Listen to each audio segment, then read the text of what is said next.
and welcome back to the Donaide podcast. This second episode of season 3 is a special one to us. We got to talk with Lauren Burdette, who is the Senior Operations Manager at our sister company, WEDO Charity Auctions. Lauren, aka the British one, comes with 7 years of nonprofit event experience on 3 continents. Lauren is originally from the UK, but is now rockin' Allentown, Pennsylvania. She has a clear passion for the fundraising industry and hopes her ever-growing knowledge can help guide WEDO's organizations to their fundraising goals. So she works at the company we partner so close with, our sister company WEDO. I have had the pleasure to get to know her over the last 6 months or so, and holy cow, she is amazing. If you're out there and are listening and know her, you love her. She is just so personable, so great, and is so good at the job that she does. And nonprofits are truly lucky to have her as a guide for their events. So without further ado, we'll get right to the conversation. But as always, thank you so much for listening, and please subscribe wherever you're listening so that you don't miss an episode. Happy listening. All right. Hi, everybody, and welcome to the Donaide podcast. We are so excited to have someone really close to us on this week. We have Lauren Burdette. She works for WEDO Charity Auctions. She's the Senior Operations Manager there, and she's been working there since September, something like that, of 2020. And even from the first month, I know we loved her. So we're so excited that she's on that team. And happy that we get to work with her a lot. But she has been in the event space for 8+ years, I think I remember. Yeah, so she knows a lot about, and not just events, but nonprofit event space. So working with nonprofit technology and helping nonprofits run their events. So she's super knowledgeable, especially when it comes to that. And we're just really excited to have her expertise on here, and that you guys get to kind of share some of that knowledge too. So welcome, Lauren. Thank you. I appreciate that. That was a very pleasant intro. Thank you so much. You're welcome. And then, of course, probably already tell she has event space or event experience in multiple countries, which is a lot of fun. Yeah. And so we get that variety there. Yeah. But then, of course, you have, as always, myself, Courtney Luce, and Steve Roseman hosting. Hello. Okay, so yeah, everybody welcome. So the first thing I would just like you to do is tell us a little bit more about your journey, I guess, here to WEDO and your experience in nonprofit events. Yeah, of course. It was really the start. I was sort of, I don't want to say thrown into it, but it wasn't necessarily something I was looking for. So I suppose I was guided into it. I was working in Kuwait in weddings, actually. So I was still working in events, but I was working in Arab weddings industry and conferences and exhibitions over there. And as I came back looking for a job, I was looking for event planning. And I remember saying, looking at the write-up, the job description, and it was like, you need to be tech savvy. And I was like, oh no, I can't possibly apply for that. No. The recruiter rang me and he was like, no, can you use an iPad?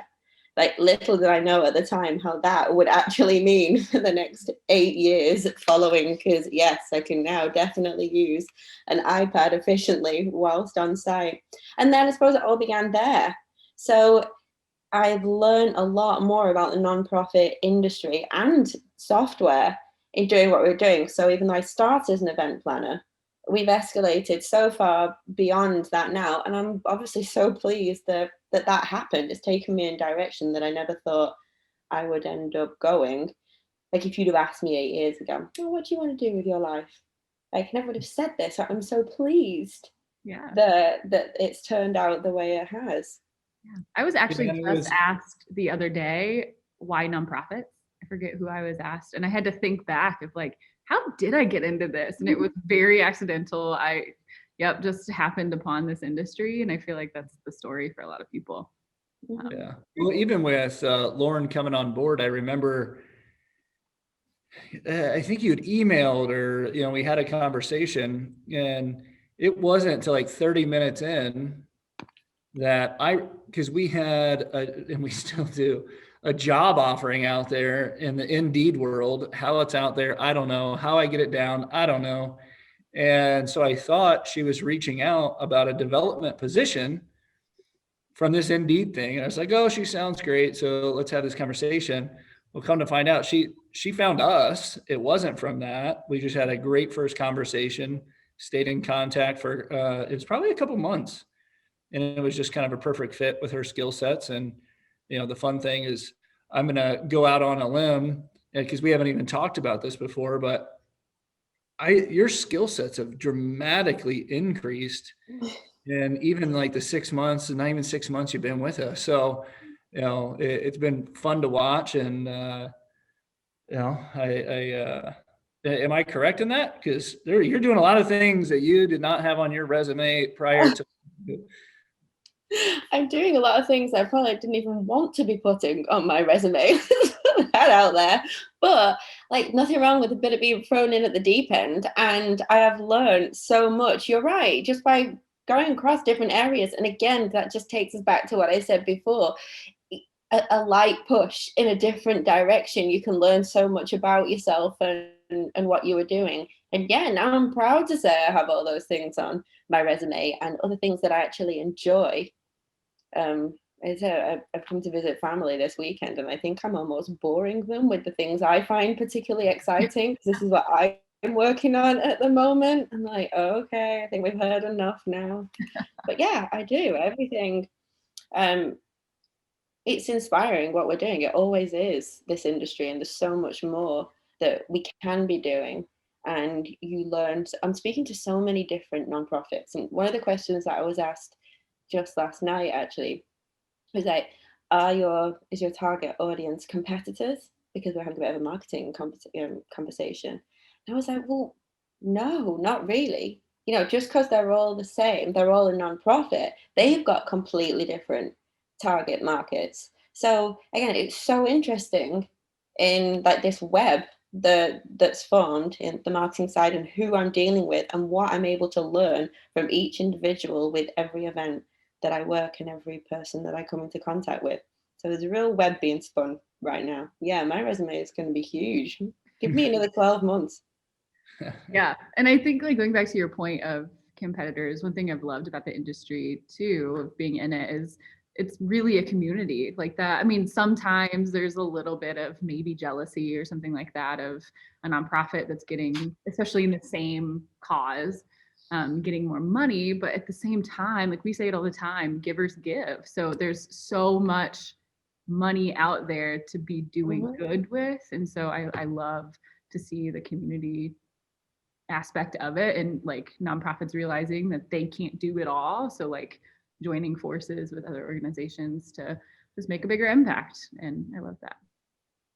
Yep, absolutely. Well, I know that what I'd love to, and I know Courtney's got some questions. I'm going to throw a little curveball in her lineup of questions, but because you are, and I know you talk to nonprofits all around the country, different sizes, definitely different revenue streams. Mm-hmm. What are some of the trends you're seeing right now? I mean, you came in, and at least with WEDO, but I know you were doing it before and seeing some of the things that happened with COVID. But now that, I don't want to say, because we're not going back to normal ever. I know people are like, oh, things are starting to get normal again. Normal is relative. And so what are you starting to see in your conversations that you're having in terms of mindsets of the nonprofit world right now? Regarding events, obviously, and I know you have some, conversations outside of that, but when it comes to events and fundraising. Yeah, I actually end up having a lot of conversations outside of that, because there's so much going on and there's so much unknown. So at the moment, like you said, what is this new normal? And people are trying to now plan for every aspect. Are we going to be on site? How many people are going to be on site? Are we doing virtual? How do we get that out to people? How do we then market that? So yeah, I suppose it's more of the hybrid feel. So people wanting to plan for everything. I don't really think I've spoken to anybody that's completely channeled in one direction. And then people are now realizing that they can widen their market in doing it as a hybrid. They can reach out further. So then they're trying to expand their marketing. So we're having lots of conversations between us all where we're all essentially learning together. And if, like you said, the word community, if we can all pull together and not see each other as competitors and then push forward, there's a lot of, is the word camaraderie going on? Would that be the right way to say? Like, pull together, move forward? Is that a very British thing? Maybe. Well, that's an English word too, or American word. I guess here too.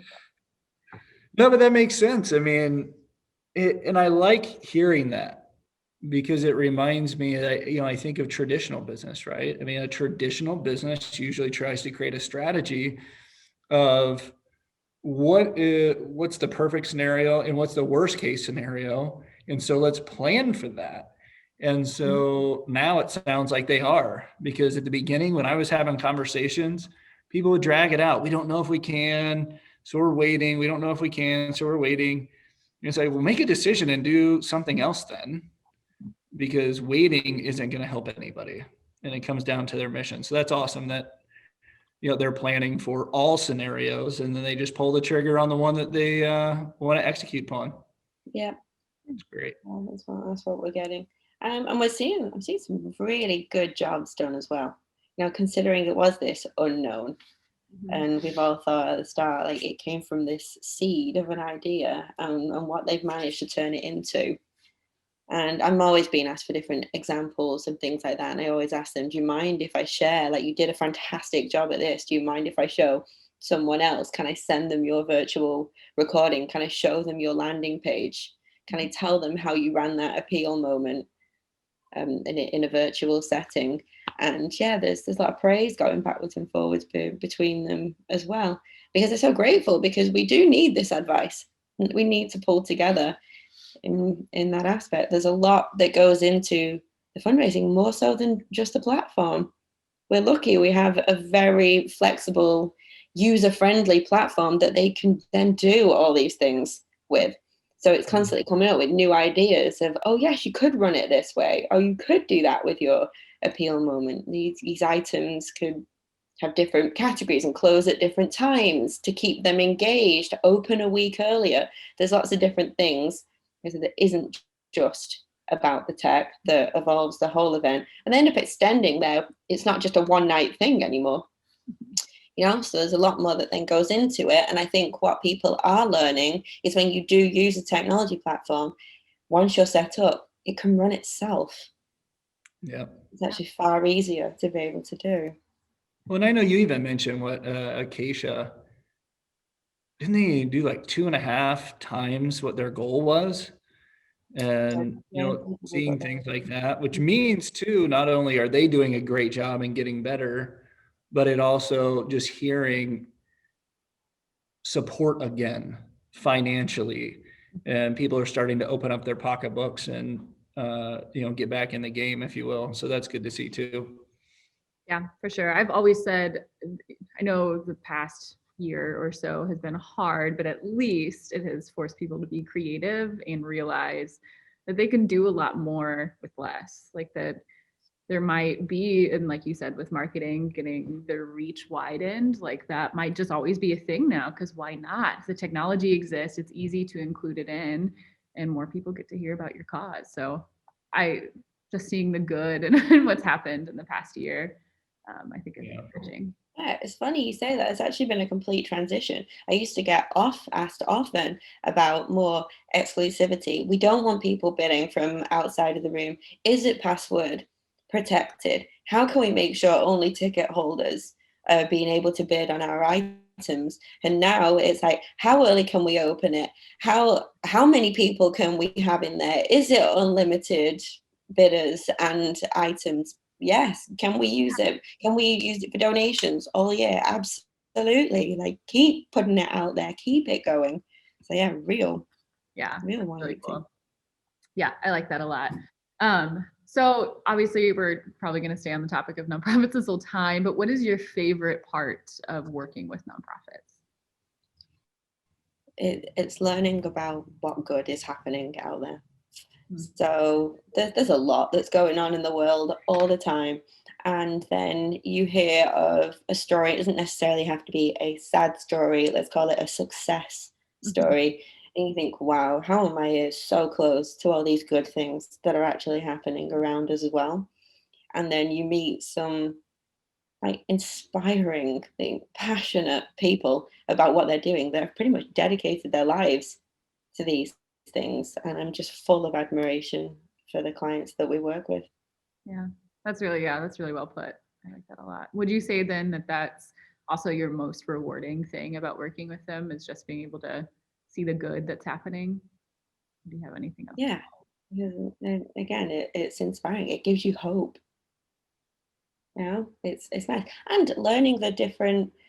Um, I don't know how to phrase it. I'll give you an example. So one of my events, this is actually back in England, which it wasn't the biggest event I've ever been to. They didn't raise the most money that I've ever been to, but I learned so much from it that I don't know if I ever would have come across before. So basically, they were called the Brody Higgs Foundation. And again, I'll never forget the name. This must have been 7 years ago now.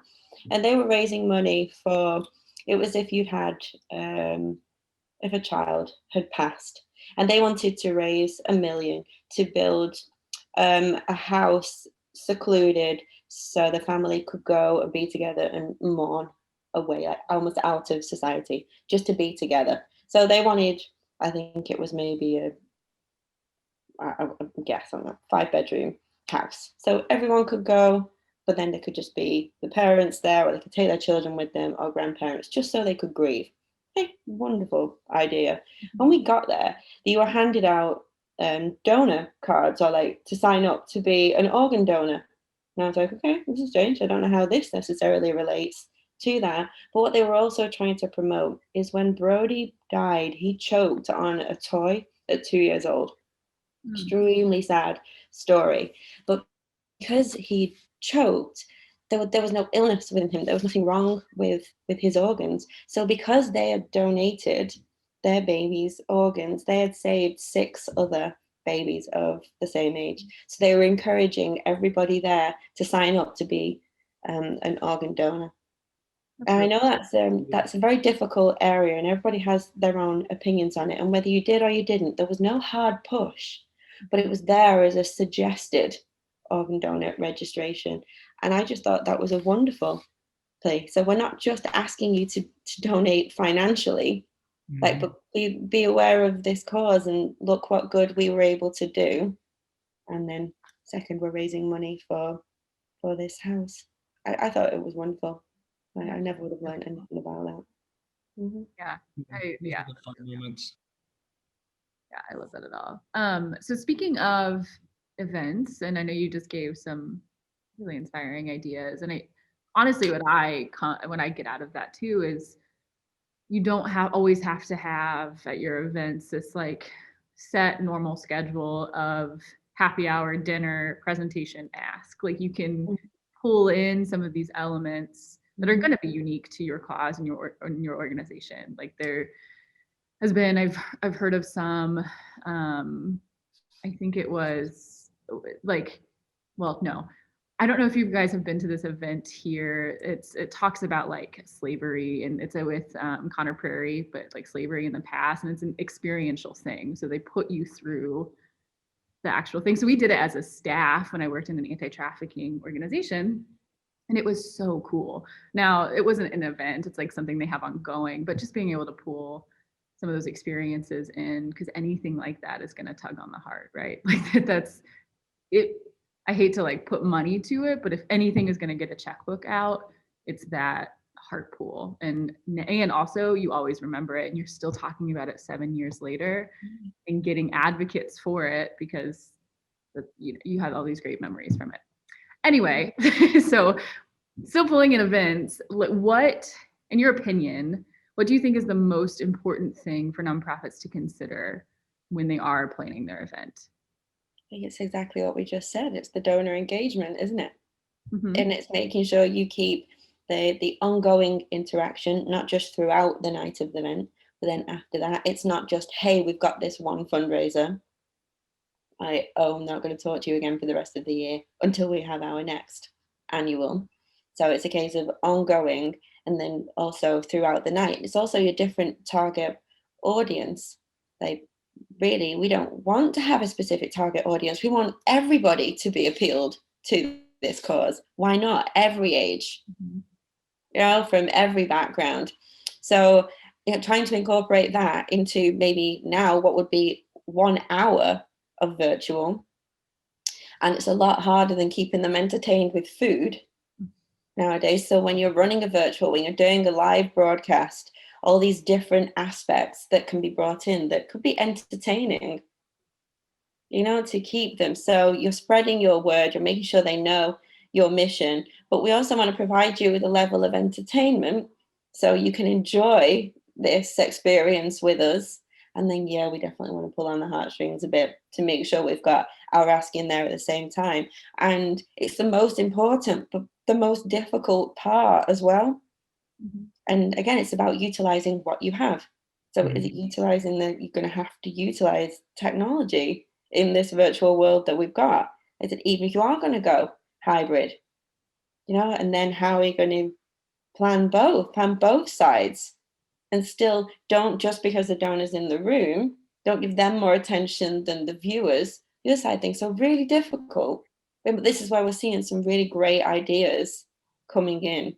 Yeah, there are some really inspiring ideas out there. I don't know how some people are coming up with these ideas, because I know this technology particularly well, and they come to me and tell me what they're planning on doing. I'm like, oh, I did not think of that. Like, nice job. Nice job.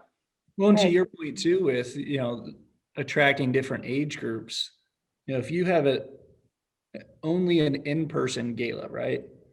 Okay, so the parents go, they see the mission, but now if it's virtual, their kids are sitting next to them, they're watching all this go on. And so the kids are indirectly starting to see this stuff. And statistically, looking at a lot of donor, data over the years, and I'd have to go back and see if it's still that same way, but men traditionally will donate and support organizations that their parents did.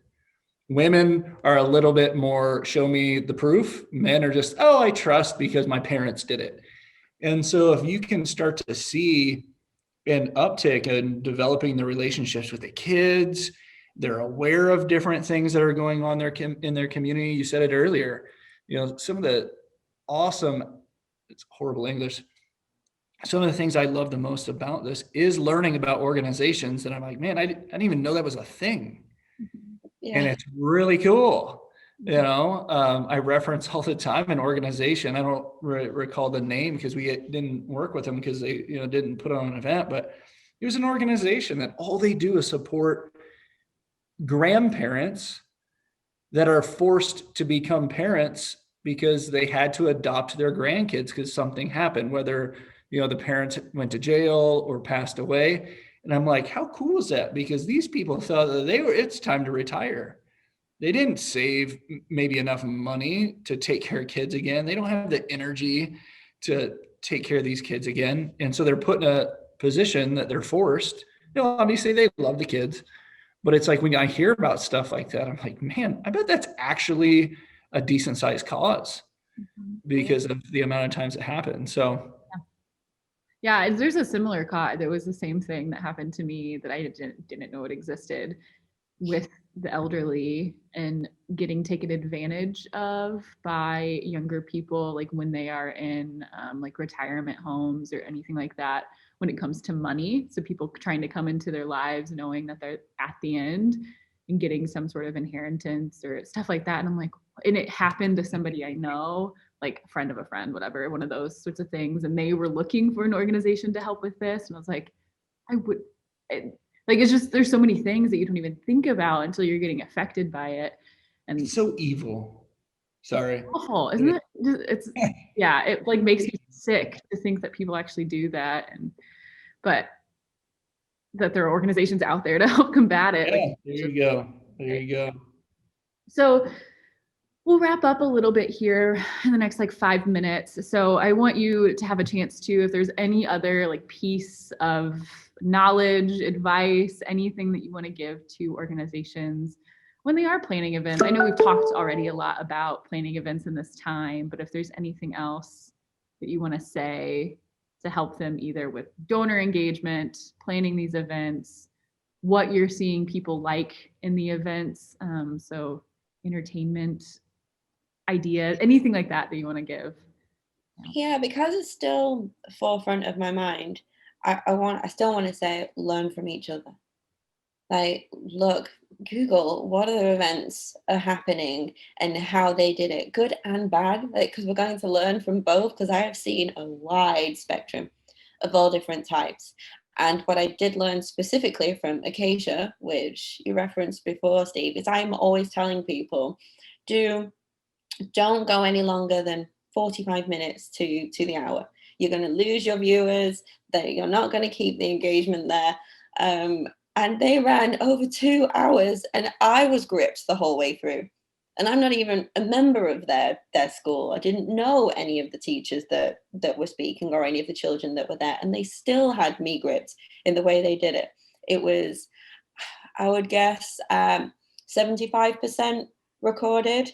They had a couple of the students playing, so maybe 2 bouts of entertainment. A lot of it was pre-recorded videos from within the school, a lot of the younger children.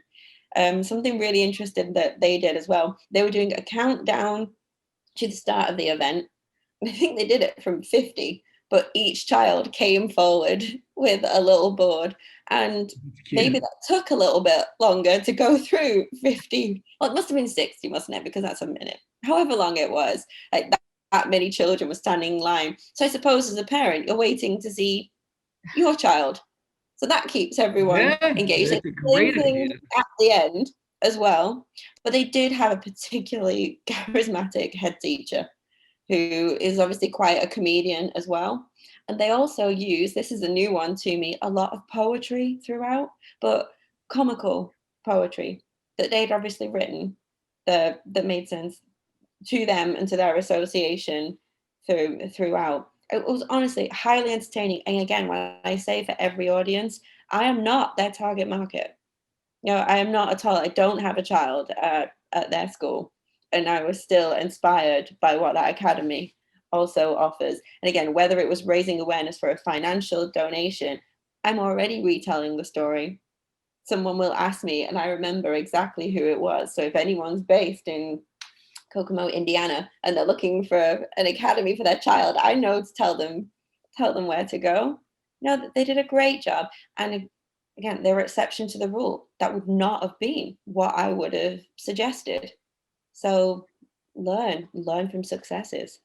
Yeah. And I think like pulling from that too, we've talked a lot about like pulling heartstrings and how that gets attention and whether it's sad stories, success stories, but I think that shows a lot. And like, you can lighten things up though too. Like you can pull some comedy in it. Like you're allowed to do both even within one event. Like it does not have to be all heavy. It does not have to be all fun and entertaining. Like you can pull both. Really good point.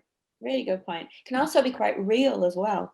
One of the, I wouldn't say it was the highlight of the event, but a very comical moment was we had 3 of the lady teachers. They did a competition that you basically wrapping themselves up in saran wrap or toilet roll. It was a very silly game, and they were having people do it at home and then post a picture on Facebook, and then they announced a winner. But it wasn't the competition itself, even though it's quite a good idea. We've seen that done before. It was the fact that these 3 ladies wrapped themselves up so tightly and so badly they couldn't move off the stage. So just to see these 3 ladies sort of waddling around on a live camera, and someone had to come and help them off the stage. Funny. People like that. Yeah, people like vulnerability. My wife would be cracking up at stuff like that. Because it was real. That definitely wasn't meant to happen. Yeah. So you're allowed, I think that's a good piece of advice too. You're allowed to mess up. Like it does not have to be picture perfect all the time. And I'm preaching to myself that every day, honestly. Like every email, every whatever that's getting to something else does not have to be perfect. And people enjoy, because they're not perfect either. They enjoy that. Relatability. Exactly. Right. We're all human. We all want to promote the same cause. We're all here to have a good time and help. Yep. Yeah, awesome. Well, I mean, that's really all the questions I had. I don't know, Steve, if you had anything else you wanted to add. No, just thank you for taking time and sharing a little success that's going on, good stories. And, if I know a lot of people who listen to this are nonprofits. So is there if somebody did want to reach out, let them know where they can find you, get a hold of you. Yeah, no problem at all. So if you want to go to the website, we are WEDO As my friend pleasantly laughed at yesterday, my face does pop up in the bottom right corner, so you can write me a little direct message there. Or you can email me at Lauren B, that's LAURENB at WEDO Charity Auctions, and I'll be happy to talk further. Yeah, and that will be in all the descriptions wherever you're seeing this. We'll make those links easy to find. Yeah. Thank you again. Yeah, this was a great conversation, Lauren. We appreciate it as always. And it's Friday for us right now. So have a great weekend and talk to you soon. Thank you so much. Take care. Bye. Bye.